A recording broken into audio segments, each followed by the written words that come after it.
Di video kali ini saya ingin membahas mengenai salah satu praktek kejahatan yang sangat melekat dengan kehidupan kita.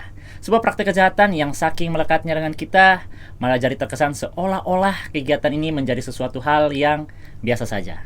Padahal kalau dipelajari lebih dalam, dampaknya bisa sangat luar biasa. Terutama dampak terhadap perekonomian kita, kehidupan bersosial kita, transparansi dan juga menurunnya integritas atau kepercayaan masyarakat.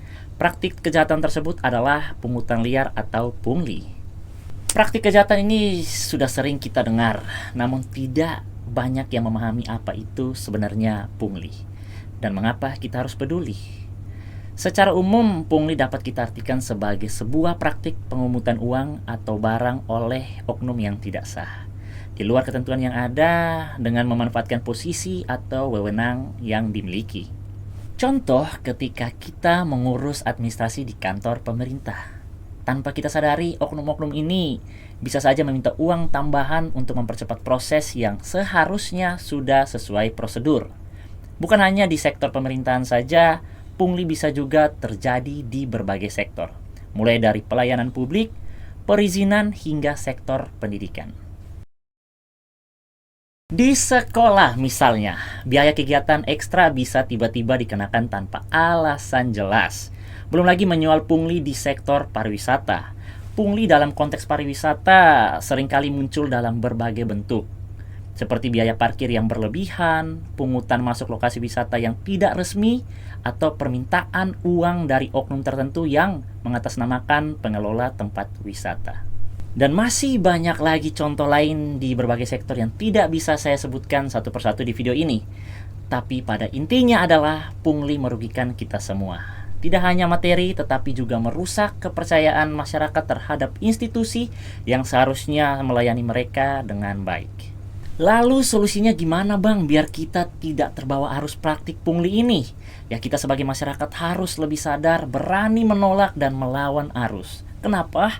Sebagaimana diatur dalam Undang-Undang Nomor 21 Tahun 1999, perlu kita semua ketahui bahwa praktik pungli ini juga termasuk dalam tindakan korupsi loh.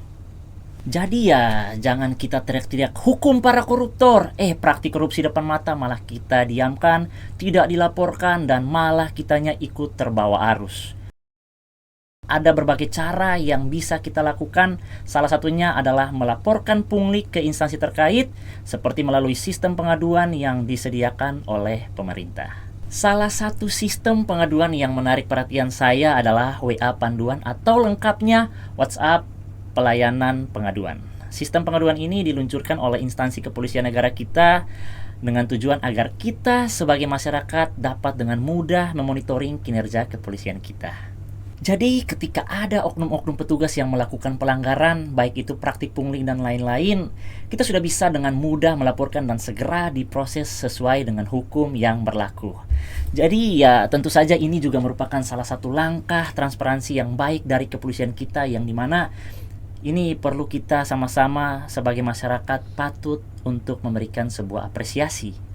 Harapan saya sih mudah-mudahan sistem pengaduan seperti ini diterapkan di berbagai sektor, dan memang sudah seharusnya seperti itu ya kan. Tujuannya ya agar kita semua bisa saling mengawasi dan menjaga satu sama lain agar tidak terjerumus ke dalam praktik pungli dan juga praktik-praktik kejahatan lainnya. Akhir kata, mari kita semua sama-sama meningkatkan kesadaran dan berani mengatakan tidak pada pungli. Kita ciptakan pelayanan yang bebas dari pungli, karena dengan begitu kita turut membangun Indonesia yang lebih bersih dan juga transparan. Saya Resbok, salam.